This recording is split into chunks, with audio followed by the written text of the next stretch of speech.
The air smelled of summer and wild grass, the kind of scent that clings to your skin after hours under the sun. Lena crouched beside the ditch, dropping ripe strawberries into an old tin bucket. The bees hummed lazily around her, heavy with pollen, their sound blending into the hush of the countryside. Then came the growl. It started as a distant vibration, a tremor in the still air. Lena frowned and looked up from her bucket. Down the narrow road, a large truck lumbered toward her, its engine roaring like thunder rolling across the valley. She stepped back instinctively, clutching the handle of her bucket. Trucks passed here all the time, but this one seemed angrier, faster. She barely noticed the first black car until it cut into the opposite lane, its tires shrieking against the asphalt. The vehicle shot past the truck in a blur of metal and tinted glass. A second black sedan followed so closely that it looked like a shadow chasing its own shape. For one frozen heartbeat, Lena was sure they'd collide. The second car swerved at the last second, clipping the gravel shoulder just a few feet from where she stood. The shockwave knocked her backward. Her bucket spilled, scattering berries like drops of blood across the dust. The smell of burning rubber filled the air, mixing with the sweetness of crushed fruit. Lena stood still, heart pounding, unable to comprehend what had just happened. Both cars screeched to a halt a little farther up the road. The world was suddenly silent again, except for the faint ticking of hot engines cooling. A door slammed. A man stepped out of the first car. He was tall, broad-shouldered, dressed in a dark suit that didn't belong to the countryside. His movements were calm but sharp, like someone used to being obeyed. He glanced at Lena, his eyes unreadable behind dark lenses, then gestured for her to come closer. "Compensation," he said simply, pulling a folded bill from his pocket and extending it toward her. His voice was deep, smooth but cold. Lena didn't move. Her mind still echoed with the sound of tires screaming. Then a window in the second car rolled down. A girl, maybe 16 or 17, looked out. Her skin was pale, almost translucent. Her lips trembled as she spoke. "Father, she looks terrified," the girl said softly. "You scared her." The man turned toward the car. "It was an accident, Amelia. Don't worry about it." But the girl shook her head, her voice gaining a fragile urgency. "Please, Dad. Let her come with us. She looks so lost. Can we at least give her something to eat?" Lena stared, dumbfounded. She wanted to run, but her feet were rooted in place. The man, Victor Hale, she would later learn, sighed heavily, his jaw tightening. He touched the phone clipped to his belt and muttered into it, "Bring the girl." A man in a gray jacket stepped out of the first car, walking toward her with quiet authority. "Come on," he said, not unkindly but leaving no room for refusal. Lena looked from one face to another, the stranger with the cold voice, the fragile girl watching from the car, the spilled berries at her feet. And then, like someone moving in a dream, she followed. The car door closed behind her with a soft click, sealing her fate. The vehicle glided forward, leaving behind the dust, the strawberries, and the life she had known. Lena had never ridden in a car so smooth, so quiet that it made her feel smaller with every passing mile. The leather seats were cool under her palms. The faint hum of the engine sounded almost like breathing. She sat stiffly beside the pale girl named Amelia, who watched the rain-streaked window with half-lidded eyes. "Don't be afraid," Amelia murmured after a while, turning toward her. "Father can be intimidating, but he's not cruel." Lena managed a faint nod, though her throat felt tight. She didn't know what to say. She was still reeling from the roar of engines and the sight of her spilled berries, crushed in the dust like something final. When the car finally slowed, Lena blinked at the view ahead. A sprawling mansion rising from the hillside like a fortress made of glass and stone. Iron gates swung open automatically, and the vehicle climbed a curved driveway bordered by immaculate gardens. Even through the mist, the place looked unreal. A world built for people who had never known hunger or fear. Inside, the air was cold and faintly perfumed.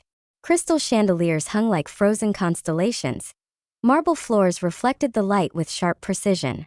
Lena hesitated at the threshold, her shoes leaving small damp marks that instantly embarrassed her. A woman appeared at the top of the staircase, tall, elegant, her dark hair swept into a flawless knot. Her expression was one of poised irritation, the kind of disdain that didn't need words. "Victor," she said crisply, her gaze sliding from her husband to Lena. And who is this? Victor Hale loosened his tie and exhaled. A girl from the roadside. Amelia wanted her brought here. The woman's eyes widened a fraction. You brought a stranger into our home because your daughter pointed at her? She was nearly hit by our car, Victor replied, his tone even. We'll feed her, let her rest, and send her on her way. But before the woman could retort, Amelia's soft voice floated through the tension. No, mother. I want her to stay. The air shifted. Even the servants paused in their quiet movements. The woman, Claudia Hale, smiled tightly, a smile without warmth. You want her to stay? She repeated. What for?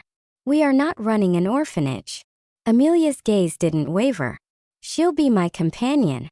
Someone to talk to when you're away. You promised I could have whatever made me happy. Claudia's expression flickered, the corners of her mouth tightening. She looked at Victor for support, but he only rubbed his forehead and sighed. Just for a while, he said at last. If it makes Amelia feel better. Lena stood there speechless, as if the decision were being made about someone else. The woman in silk heels descended the stairs, stopping a step above her. She leaned slightly forward, her perfume sharp and expensive. We'll see how long that lasts, she murmured. Then louder to the staff. Prepare a guest room. Something simple. As the servants led her away, Lena glanced over her shoulder. Amelia was smiling faintly from her wheelchair, one hand lifted in a small reassuring wave. And that was how Lena found herself in a mansion built on silence. A stranger among people whose lives glittered like glass, and whose kindness she suspected could shatter just as easily. The guest room Claudia had ordered turned out to be little more than a storage closet at the far end of a narrow corridor behind the kitchen. The air was cool and smelled faintly of soap and polish. A single small bed stood against the wall beside a wooden table, and an empty water jug. There were no windows. This will do, said Claudia, her voice echoing off the tiled floor. She crossed her arms, assessing Lena with a slow, judgmental gaze. Since my husband insists on keeping you here, you'll make yourself useful. Lena clasped her hands together, unsure whether to speak. Yes, ma'am, she whispered. Claudia's heels clicked closer. You will tend to Amelia, she continued. She's fragile. Her health depends on a strict routine. You'll do exactly as I say, no improvising, no questions. Understood. Lena nodded quickly. Good. Claudia opened a drawer in the small desk and pulled out a stack of papers. This is her medication schedule. You'll prepare her drip each morning and replace it every 6 hours. If you forget, she paused, her eyes narrowing, there will be consequences. She handed Lena the sheets. Rows of printed medical terms blurred before her eyes. Dosages, fluids, complex instructions. It looked more like a hospital chart than something meant for a teenage girl. I don't know how to, Lena began, but Claudia cut her off. You'll learn. A nurse will show you once, and that will be enough. Do not make mistakes, and do not touch anything unless it's written there. She tapped a manicured nail against the list. If Amelia worsens because of your carelessness, I'll have you thrown out before sunrise. Do I make myself clear?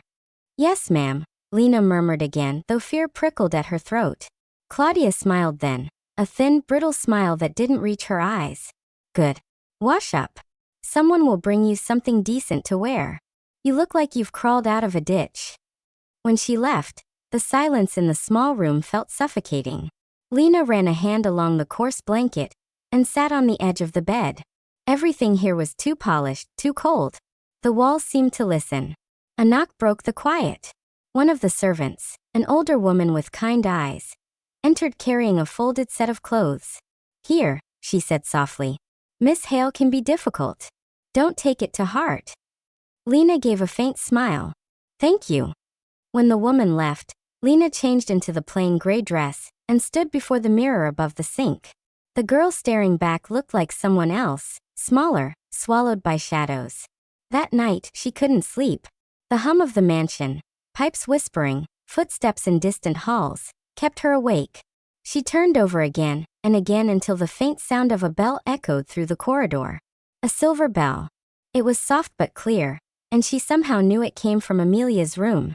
Lena rose from the bed, pulled her thin shawl around her shoulders, and stepped into the dim hallway. The bell rang again, patient beckoning. And so, barefoot and trembling, she began her first night in the house on the hill. The soft ringing led Lena through a maze of corridors, each one dimly lit by wall lamps that gave off a faint golden glow.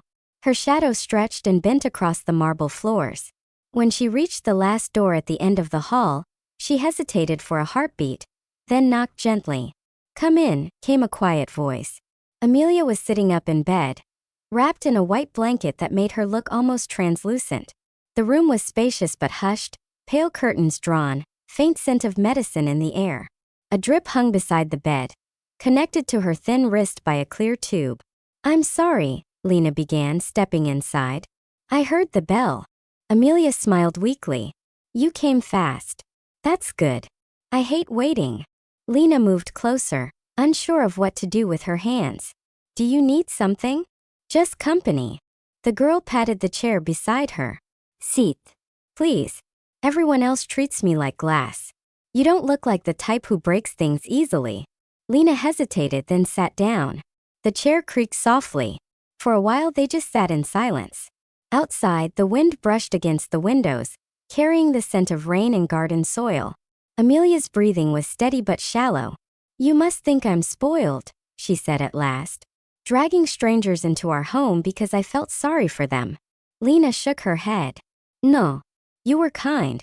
People don't do that much anymore." Amelia smiled faintly. "Kindness makes my stepmother furious. She thinks pity is a weakness. But when I saw you on the road, you looked like I used to feel. Like the world had already decided who you were." Lena looked down at her hands. "Maybe it has." "Don't say that," Amelia whispered. "Sometimes the world is wrong." There was something fragile but fierce in her voice. Lena studied her face, the fine bones, the weariness that seemed too old for her years, and felt an unexpected warmth in her chest. They talked for a long time after that. About the countryside, about the smell of berries in summer, about the way the stars looked clearer away from the city. Amelia listened with wide, fascinated eyes, asking questions like a child hearing stories for the first time. When Lena spoke of her home, a small wooden house that no longer existed, Amelia's gaze softened. "I wish I could have seen it," she murmured. "The forests, the fields. I've never been anywhere. My world ends at the garden gate." "You will," Lena said before thinking. "You'll get better. You'll see it all." Amelia's smile faltered for a moment, as if she knew something Lena didn't. But she nodded. "Maybe." Later, when her eyes began to close, Lena rose quietly to adjust the blanket. "Thank you," Amelia murmured sleepily. "It's been a long time since someone just talked to me." Lena dimmed the lamp and slipped out of the room. The hall seemed softer now, less cold. Back in her small, windowless room, she lay awake, thinking about the girl upstairs, a stranger who had, in one night, become something more than that. For the first time in years, Lena didn't feel entirely alone. Morning light crept through the narrow crack beneath Lena's door, thin and silver like a blade. She had barely slept, her dreams full of winding hallways and the faint echo of Amelia's bell. By the time she reached the kitchen, the house was already awake. Servants moved like ghosts between stoves and counters, their voices hushed. A nurse in a white uniform was waiting for her, expression brisk but not unkind. "You're the new caretaker?" the nurse asked. Lena nodded. "Good. Watch closely. The medication must be prepared exactly like this." She showed Lena the bottles, clear, labeled with long medical names Lena couldn't pronounce, and the bag of fluid that connected to Amelia's drip. Every motion was precise. "Measure, inject, shake, hang. You'll replace it at 6-hour intervals," the nurse said. "And remember, never skip a dose. The girl's life depends on it." Lena memorized the steps, her hands trembling as she copied them. She didn't understand what half of it was, only that she was terrified of doing it wrong. When the nurse left, Lena carried the prepared bag upstairs. Amelia was still asleep, her face pale but peaceful. The rhythmic drip of fluid into the tube was steady and quiet. Lena set the new bag beside the bed, but as she reached for the valve, a voice echoed in her mind, Amelia's from the night before. "Everyone treats me like glass." Her hand froze. She hesitated for a moment too long, uncertain which clamp to release first. Then she stepped back, her pulse racing. I'll fix it in a minute, she told herself. I'll double-check the list. But the morning grew busier. Claudia summoned her to fetch towels, to polish silver, to deliver a tray to Victor's office.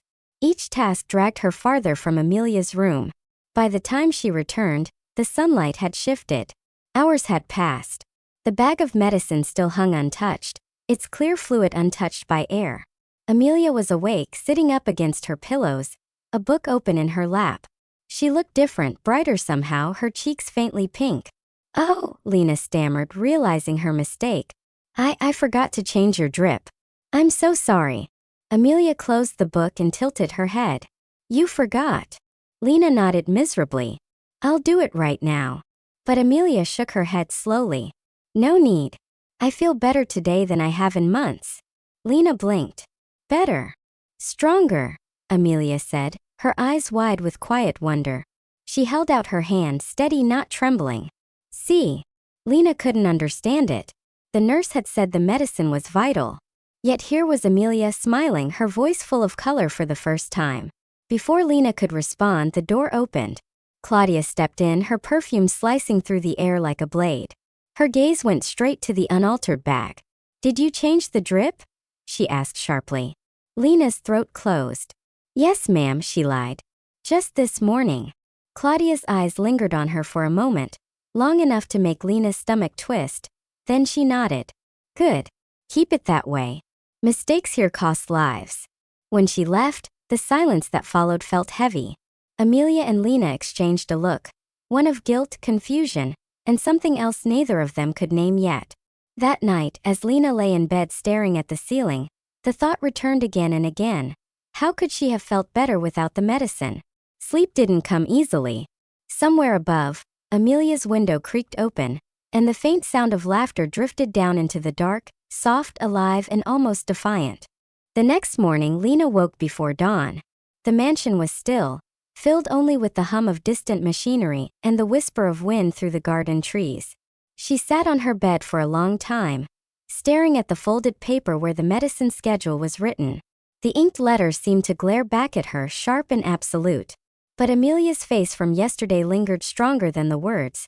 Her laughter, her steady hands, the sudden spark in her eyes. What if the medicine wasn't helping her? When the first light touched the hallway, Lena made her choice. She rose quietly, slipped the paper under her pillow, and walked to Amelia's room with her heart thudding like a drum.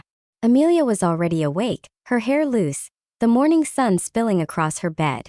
You look like you've seen a ghost, she said, smiling. Maybe I have, Lena murmured. She closed the door behind her and lowered her voice. Amelia, I didn't change your drip yesterday. Not once. The girl blinked. You didn't. Lena shook her head. And yet you felt better. So I need to know what exactly is in those bottles. Amelia looked at the 4-bag hanging beside her. Mother says it's a special formula, she said softly. The doctors all agree it keeps me alive. Do you believe that? Lena asked. Amelia hesitated, her fingers tightening on the blanket. I used to. But lately, she trailed off, glancing toward the door as if afraid someone was listening. Lately I think the medicine makes me worse. I sleep too long, I can't think straight.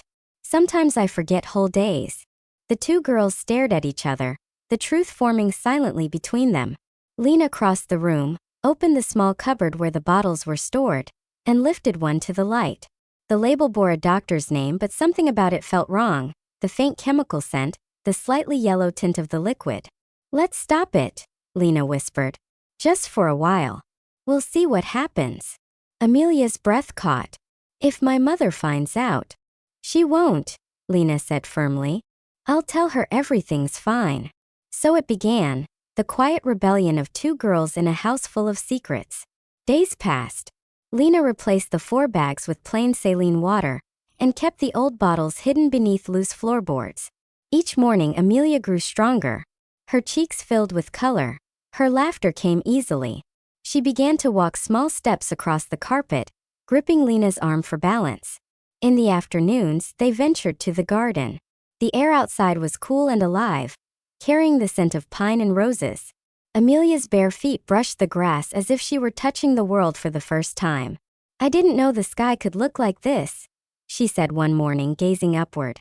It's always looked like this, Lena said softly. You just weren't well enough to see it. Victor Hale saw his daughter in the garden one evening, her hair catching the light like spun gold. He didn't say anything, only watched from the terrace, his expression unreadable. But Claudia noticed too. From her window, she stood motionless as Amelia walked through the grass, hand in hand with the girl from the roadside. The faintest flicker of fury crossed her face. Not surprise, not joy, but something colder. And though Lena didn't see her that day, she felt it later, like a shadow moving behind her. The sense that someone had begun to watch. Yet for now the mansion seemed warmer. The rooms smelled less of medicine and more of sunlight. For the first time, Lena allowed herself to believe they had done something good, something right. Neither of them yet understood that their secret had already started to burn. Victor Hale returned from his business trip on a late afternoon when the sky was painted gold and violet. His car rolled quietly up the drive, tires crunching over the gravel. The mansion's staff lined up as always, neat and silent, waiting for him to step inside. But the moment the front door opened, what greeted him was not silence. It was laughter. High, bright, alive. Amelia's laughter drifting down the marble staircase. Victor froze. For a heartbeat he thought he was imagining it. He hadn't heard that sound in years. Then he looked up and there she was. Amelia stood halfway down the stairs, not in her wheelchair but on her own feet. She leaned lightly on the railing, her cheeks flushed with color, her eyes bright with the joy that filled the air like sunlight. "Father!" she called, smiling wider when she saw him. Victor's briefcase slipped from his hand and hit the floor with a dull thud. In 2 strides he was beside her, gripping her shoulders as if afraid she might vanish. "Amelia, how?" His voice broke, trembling between disbelief and awe. "I don't know," she said, laughing through tears. "But I feel free." Lena stood a few steps behind, hands clasped in front of her. She watched as father and daughter embraced.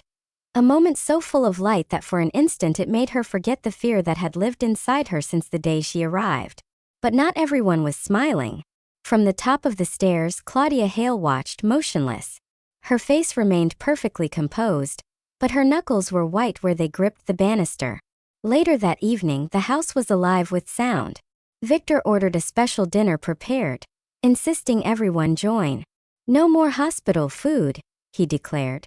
"Tonight we celebrate." Amelia glowed. She told stories, laughed, even teased her father about his serious face.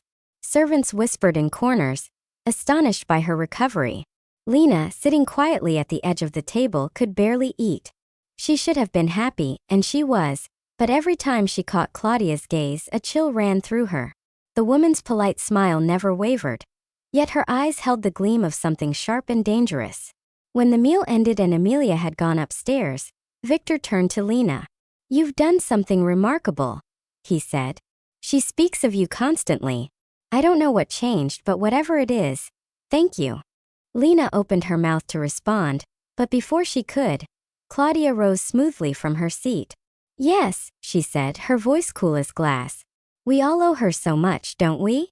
Victor didn't seem to notice the edge beneath her words. He only smiled faintly and excused himself to make a call. When he left, the room fell silent. Lena gathered the plates, her fingers trembling slightly. "Tell me, dear," Claudia said suddenly, her tone soft, almost kind. "How did you manage this miracle? My daughter has been under the best care for years. And now in a few weeks she's walking, breathing easily, laughing." Lena hesitated. "She's been resting more. Going outside. I think it's helping." Claudia's eyes narrowed just a little. "Outside," she repeated, tasting the word as if it were a lie. "Yes, perhaps fresh air truly is a cure." She reached out and gently touched Lena's wrist. Her fingers were cold. "You're a clever girl," she whispered. "But cleverness can be dangerous here." Then she smiled again, that perfect practice smile, and left the room. Lena stood alone among the half-cleared dishes, her heart pounding. The celebration upstairs continued faintly, laughter, music, footsteps, but all she could hear was the echo of Claudia's words. For the first time, the mansion no longer felt safe. The days after the celebration were thick with tension, like the air before a storm.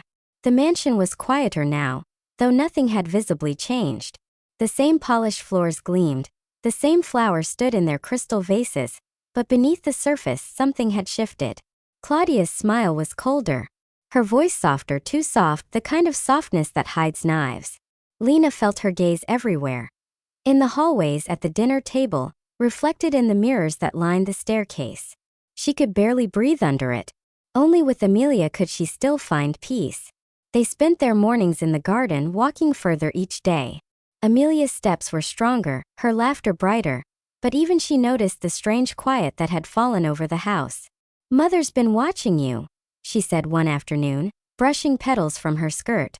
"I know," Lena replied. "I can feel it." Amelia sighed. "She doesn't understand. She never wanted me to get better, not really. When I was sick, she had Father's full attention.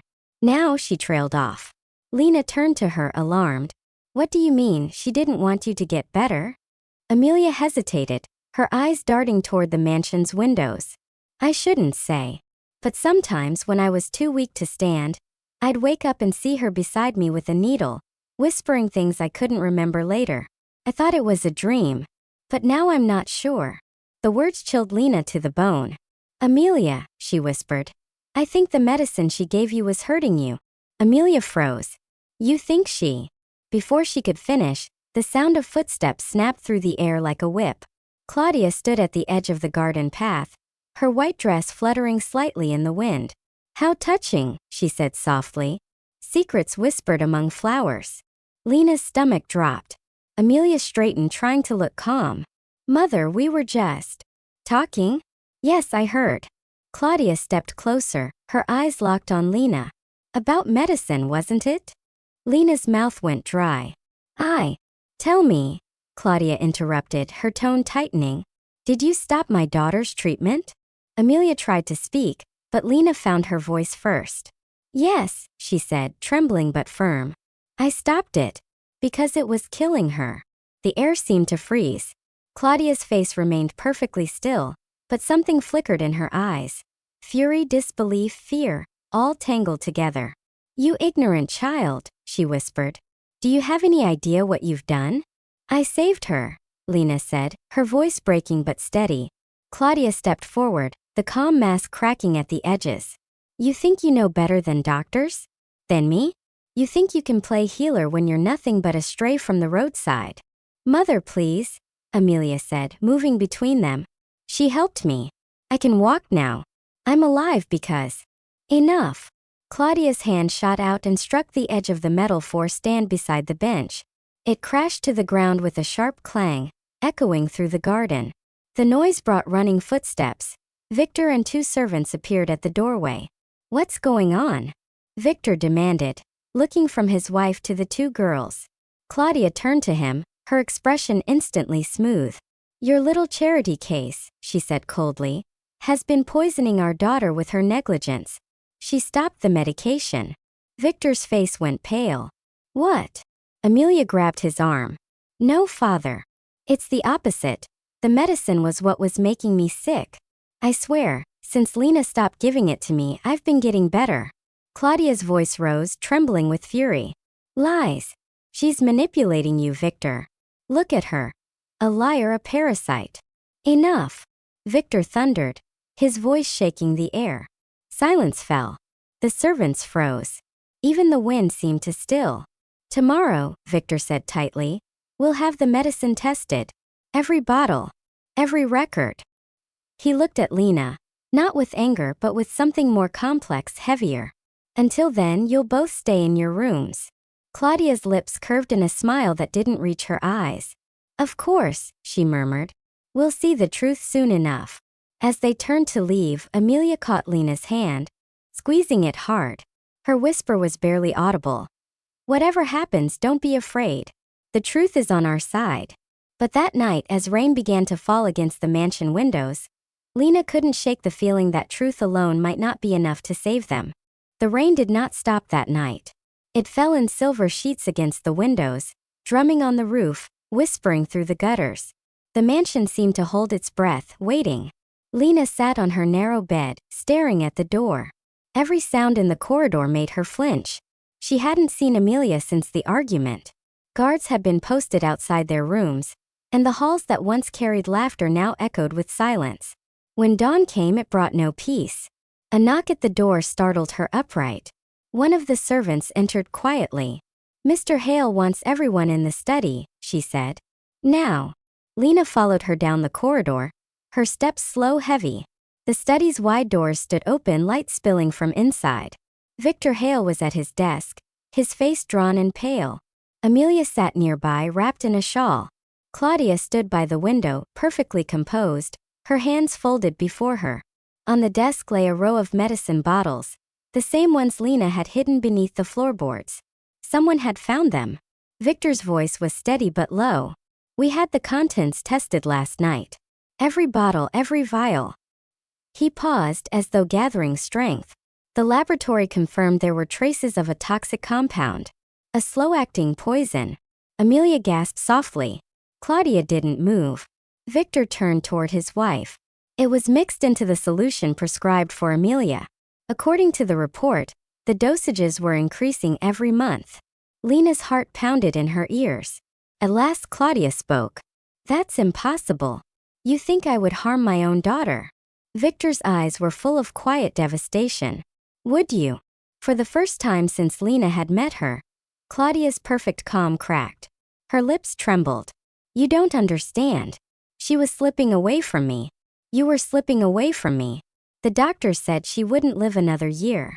I only wanted to control the pain, to keep her close. By killing her slowly?" Victor's voice broke. "By turning our home into a coffin?" Claudia flinched as if struck. "You were never here, Victor. Never. You buried yourself in work while I watched her fade. You think I didn't suffer?" Her voice rose, wild and desperate. "I only wanted time. Just more time." Amelia stood, trembling but fierce. "You weren't keeping me alive, Mother. You were keeping me weak."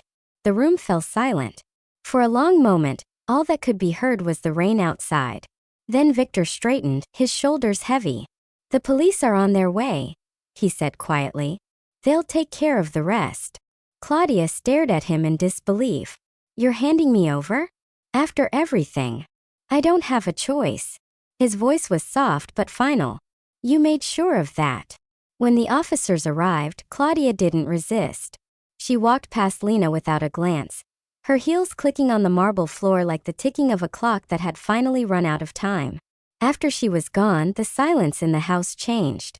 It was no longer heavy with fear, only with exhaustion. Amelia collapsed into her father's arms, sobbing quietly. Victor held her close, stroking her hair, his eyes glistening. Then he looked at Lena. "You saved her," he said simply. "If you hadn't come here, I might never have known." Lena shook her head, tears blurring her vision. "I didn't save her alone. She saved herself." Outside, the rain finally eased. The clouds began to part, letting a pale shaft of light fall through the window, cutting across the room like a promise. For the first time, the house on the hill felt like it could breathe again. Spring arrived like a quiet miracle. The gardens of the Hale estate bloomed in riotous color, the scent of roses and jasmine filling the air. Sunlight streamed through the windows, casting warm patterns across the polished floors. The mansion, once a place of tension and fear, now seemed alive with laughter and movement. Lena walked beside Amelia in the garden, supporting her lightly as she took confident steps across the grass. Amelia's cheeks glowed with health, her eyes bright with curiosity and joy. She paused to examine a cluster of flowers, and Lena smiled, feeling an unfamiliar lightness in her chest.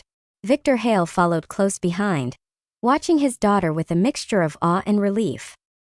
He had become a father in a new way, present, attentive, and deeply grateful for the girl who had arrived on their doorstep and saved his family.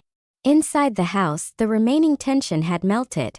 The servants moved freely, no longer afraid of hidden eyes or sudden scolding. Even the air smelled different, fresher, as if the mansion itself had exhaled after years of holding its breath. Lena had settled into her new life, no longer the timid girl from the roadside.